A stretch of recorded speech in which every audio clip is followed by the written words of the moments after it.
రాష్ట్ర ముఖ్యమంత్రి నారా చంద్రబాబు సత్యమణి NTR trust managing trustee Nara Bhuvaneswari Kuppam పర్యటనలో భాగంగా మంగళవారం కుప్పం మండల పరిధిలోని మంకలదొడ్డి గ్రామాన్ని చేరుకున్నారు. అక్కడ ఏర్పాటు చేసిన మహిళా సమావేశంలో మహిళలతో ఆమె ముచ్చటించారు.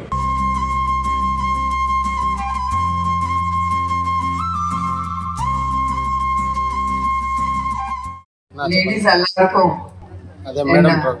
நன்றி. எல்லாரும் நல்லா இருக்கீங்களா?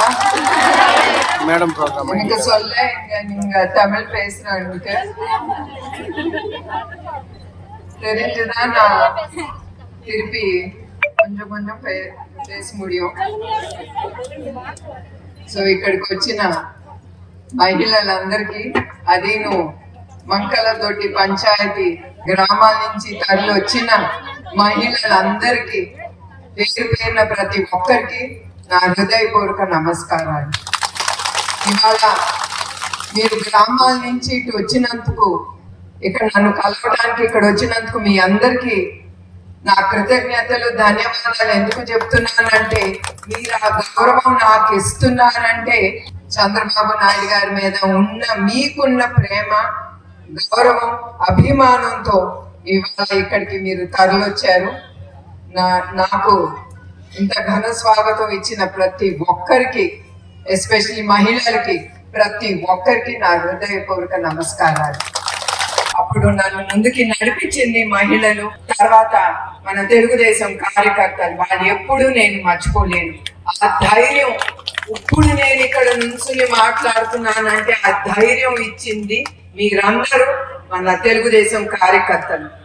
నేను ఒక బిజినెస్ వరకే, హెరిటేజ్ వరకు నేను మాట్లాడేదాన్ని, వాళ్ళకి ఏమన్నా అవసరమైనప్పుడు అడ్వైస్ ఇచ్చేదాన్ని. పబ్లిక్ లో మాట్లాడటం అనేది ఆ ధైర్యం వేరే ఉండాలి. అది నాకు అలవాటు లేదు.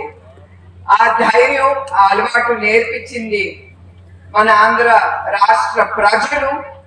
వాళ్ళు దేనికోసం పోరాడుతున్నారో అదే కాకుండా మన తెలుగుదేశం కార్యకర్తలు వాళ్ళు ఎట్లా చంద్రబాబు నాయుడు గారి కోసం మన ఆంధ్ర రాష్ట్రం సుఖ సంతోషాలతో ఉండాలని ఎట్లా వాళ్ళు బయటకు వచ్చి పోరాడారు.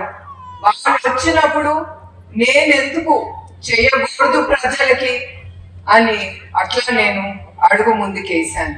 వాళ్ళ కుటుంబం కోసం.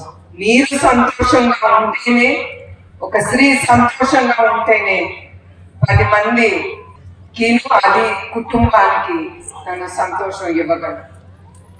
అట్లానే MBIP అంటే 1 మిలియన్ ఫర్ 1 బిలియన్ సంస్థ సహకారంతో మొత్తం 106 మంది యువకులు శిక్షణ అందిస్తున్నారు. 8 జాబ్ మేళాలు నిర్వహిస్తున్నారు. అట్లానే ఉమెన్ ఎంపవర్మెంట్, ఇప్పుడే మీతో మాట్లాడాను మహిళా శక్తి గురించి. అది మీకు ఆ శక్తి ఇవ్వటానికి మహిళా ఎంపవర్మెంట్ అంటే దాని ద్వారా మీరు ట్రైనింగ్ అవ్వచ్చు. గవర్నమెంట్ ఏది ఇస్తాందో ఆ డబ్బు ద్వారా మీరు మీ కుటుంబాన్ని ఖర్చు పెట్టుకోకూడదు. అది రేపటికి మీ భవిష్యత్తు కోసం, మహిళలు మీ భవిష్యత్తు కోసం మీరు ఆ డబ్బు అనేది ఖర్చు పెట్టుకోండి. 10 రూపాయలు వస్తే మన మహిళలు ఒకటే ఆలోచిస్తాం, ముందల మన పిల్లలకి ఏమి ఇద్దాం, తర్వాత మన భర్తలకి ఏమి పెడదామని. అది కాదు, ముందల ఆ ప్రభుత్వం ఏది మీకు ఇస్తాందో అది మీకోసం ఖర్చు పెట్టుకోండి. మీరు కష్టపడండి. ఇది ఉచితంగా రాదు. కష్టపడితేనే అదే మనకి చివరికి మిగులుతుంది. మన కుప్పం నియోజకవర్గంలో మంకలదొడ్డి గ్రామంలో మన కాళికా అమ్మవారి గుడి ఎదురుగా మన అమ్మతోటి ఈ కార్యక్రమాన్ని జరుపుకోవడం చాలా అంటే చాలా ఆనందంగా ఉంది. అమ్మని ఎందుకు అన్నానంటే, ఈరోజు చంద్రబాబు నాయుడు గారు రాష్ట్ర వ్యాప్తంగా పేద ప్రజల కష్టాలను తీర్చడానికి, అలాగే ఆంధ్రప్రదేశ్కి ఒక గొప్ప రాజధాని నిర్మించడానికి, పోలవరాన్ని కట్టడానికి, ఏఐ క్వాంటమ్ అని చెప్పనేసని పెద్ద పెద్ద కంపెనీలు తీసుకురావడానికి 24 గంటలు కష్టపడుతున్నారు.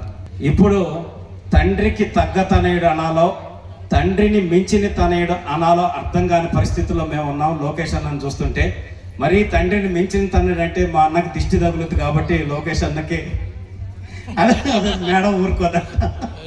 సో తండ్రికి తనయుడు, తండ్రికి తగ్గ తనయుడు, తండ్రి బాటలో అదేవిధంగా ముందుకెళ్తున్న నారా లోకేష్ గారు అంతర్జాతీయ వేదికల మీదైనా జాతీయ వేదికల మీదైనా ఈ రాష్ట్రం గురించి, ఈ రాష్ట్ర అభివృద్ధి గురించి మా విజన్ ఏంటి, మేము ఏ విధంగా చేయబోతున్నాం, చేస్తున్నాం అని అనర్గళంగా మాట్లాడుతూ ఈ రాష్ట్రానికి అలాగే తెలుగుదేశం పార్టీకి ఒక భవిష్యత్ లాగా నాయకుడు నారా లోకేష్ గారు.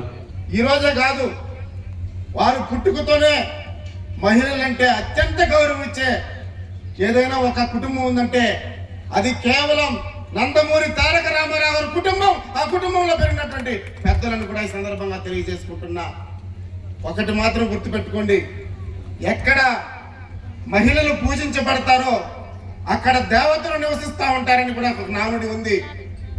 మీకు తెలుసో తెలియదో, నేను ఒకటి అంటున్నా, కాశీలో పుడితే పునర్జన్మ ఉండదు, కానీ కుప్పంలో పుడితే పేదరికం ఉండదని కూడా ఈ సందర్భంగా తెలియజేసుకుంటున్నా.